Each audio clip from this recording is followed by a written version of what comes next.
الحمد لله رب العالمين.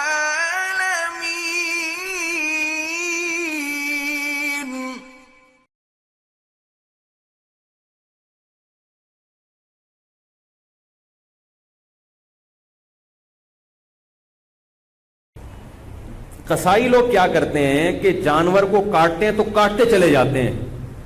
شریعت میں حکم ہے 4 رگیں کاٹنے کے بعد جانور چھوڑ دو, اس کو تڑپنے دو. سمجھ رہے ہو؟ تڑپنے دو. اس تڑپنے سے فائدہ یہ ہوتا ہے اس کا جتنا بلڈ ہے وہ نکل جاتا ہے. ذبح کرنے میں ایک بہت بڑی حکمت کیا ہے کہ اس کا خون, سارا خون گندی اور ناپاک چیز ہے, وہ باڈی سے کیا ہو جاتی ہے, اس میں بیماریاں بھی ہوتی ہیں. یہ جو جانور میں کوئی بیماری ہو نا تو اس کے خون میں ہوتی ہے, خون کا نکلنا ضروری ہے, گوشت صاف ہو جاتا ہے اس سے. اب قصائی لوگ کیا کرتے ہیں کہ انہوں نے, چونکہ اس دن میں نے بتایا نا تو سلام کا جواب نہیں دیتے اس دن, عید کے دن یہ اتنے بزی, یہ کیا کرتے ہیں جانور ذبح کرنے کے بعد اس کے گلے میں چھری مارتے ہیں, اس کی یہ جو پیچھے اعصابی رگ ہے اس کو کاٹ دیتے ہیں. اس سے جانور کو تکلیف بھی زیادہ ہوتی ہے اور ٹھنڈا بھی جلدی ہو جاتا ہے. اس لیے میں کہتا ہوں کہ جس کھونٹے سے جانور باندھا ہوا تھا وہ کھونٹا ابھی خالی ہے, تھوڑی دیر کے لیے اس کھونٹے سے کس کو باندھ دیں؟ قصائی کو باندھ دیں. کیونکہ قصائی کنٹرول میں نہیں آتا, اس کو آپ 100 دفعہ بھی کہیں بھائی نہیں کاٹو وہ پھر بھی کاٹتا ہے, وہ پھر بھی چھورا مارتا. اس سے جانور حرام نہیں ہوتا, لیکن ایک جو ایک حکمت ہے, ذبح کا ایک شرعی طریقہ ہے, اس طریقے پر تو عمل نہیں ہوا نا. جانور تو حلال ہی رہتا ہے, لیکن ایک کراہت آتی ہے, کراہت مکروہ عمل ہے یہ. اس لیے قصائی کو پہلے گائے پہ جتنے آدمی تھے نا اس سے زیادہ آدمی قصائی پہ چھوڑ دیں آپ. اس کو بولے اس کو تڑپنے دو, اور اس وقت تک وہ 8 آدمی کس کو پکڑ کے رکھیں گے؟ قصائی کو پکڑ کے رکھیں, کیونکہ وہ بھاگے گا, وہ آئے گا بولے گا نہیں میں کاٹن دو. اس کو پکڑیں آپ یا کھوٹے سے باندھ دیں. باقی جب جانور ٹھنڈا ہو جائے تو پھر کہیں آپ اب تمہارا کام شروع ہوا ہے. سمجھ گئے یہاں تک؟ تیسرا مسئلہ, جب جانور ذبح کریں تو بعض دفعہ آپ ذبح کر رہے ہوتے ہیں, قصائی بھی آ کے ہاتھ لگا دیتا ہے اس میں, لیکن وہ تکبیر نہیں پڑتا.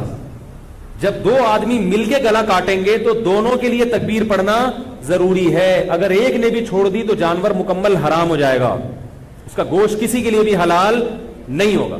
انہوں نے گٹکے رکھے ہوئے ہوتے ہیں, منہ میں منہ ہل ہی نہیں رہا ہوتا ان سے, تو ان سے بولے بھائی گٹکا تھوڑی دیر کے لیے پھینک دو, تسلی کے ساتھ بسم اللہ اللہ اکبر پڑھو زور سے.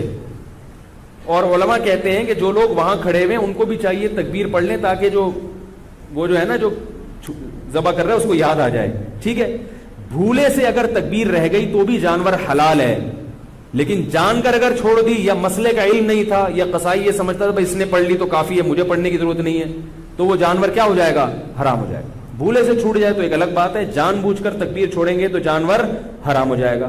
البتہ آپ 4 رگیں کاٹ چکے تھے, پھر قصائی نے چھری ہاتھ میں پکڑی ہے, پھر کوئی فرق نہیں پڑتا, پھر وہ تکبیر نہ بھی پڑھے تو جانور کیا ہے؟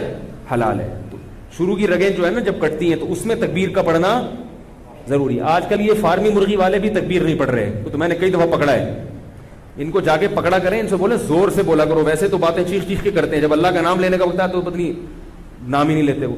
تو انہوں نے بھی گٹکے رکھے ہوئے ہوتے ہیں منہ میں, ان کے پاس اتنا ٹائم نہیں ہوتا, کیونکہ گٹکے کے ساتھ تکبیر پڑھنا بڑا مشکل کام ہوتا ہے. ٹھیک ہے نا, میں نے گٹکے والوں سے اس کی تحقیق کی, کہتے ہیں پان بھی منہ میں تو سلام کا جواب نہیں دیتا, وہ تکبیر کہاں سے پڑھے گا.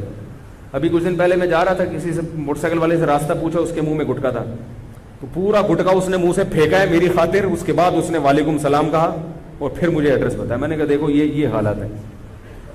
تو اللہ کا نام لینا ہے زور سے, ٹھیک ہے, اور جانور خود ذبح کیا کریں, قصائی سے باقی کام کروا لیں آپ. نبی صلی اللہ علیہ وسلم نے خود جانور ذبح کیا, صحابہ خود جانور ذبح کیا کریں, یہ عبادت ہے.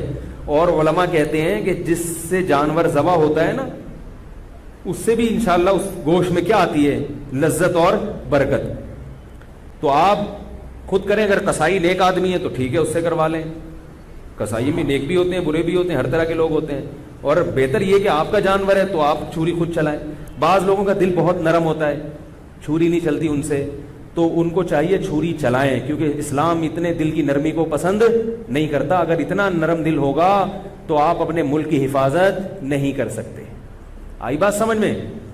آپ اپنے دین اور ملک دشمن لوگوں سے لڑ نہیں سکتے. جو ایک صاحب تھے بڑے نرم دل تھے, وہ گائے خود ذبح نہیں کرتے تھے, کہہ رہے ہیں مجھے کچھ ہوتا ہے. جب انہوں نے پڑھا نا کہ اسلام میں ایسا حکم ہے تو پھر وہ خود ذبح کرنے لگے. انہوں نے کہا یار تھوڑا دل مضبوط کرنا ضروری ہے. ٹھیک ہے. اور عورت بھی ذبح کر سکتی ہے. جو خواتین ہیں اگر وہ گھر میں قربانی کر رہی ہیں تو وہ خود ذبح کریں, جس کا حصہ ہے وہ خود ذبح کرے, یہ زیادہ بہتر ہے. سمجھ رہے. باقی خواتین جب وہ ذبح کریں نا تو فوراً چھری کہیں چھپا کے رکھ دیں, ورنہ کسی وقت آپ بھی ذبح ہو سکتے ہیں. کیونکہ جب ایک دفعہ ان کا ہاتھ چل جائے نا, ان کو اچھا ہم تو یہ بھی کر سکتے ہیں, ابھی تک تو ان کو یہ ہے کہ ہم تو گلا کاٹ ہی نہیں سکتے کسی کا, تو اس لیے وہ چھری فوراً چھپا کے رکھ دیں. سمجھ رہے ہو.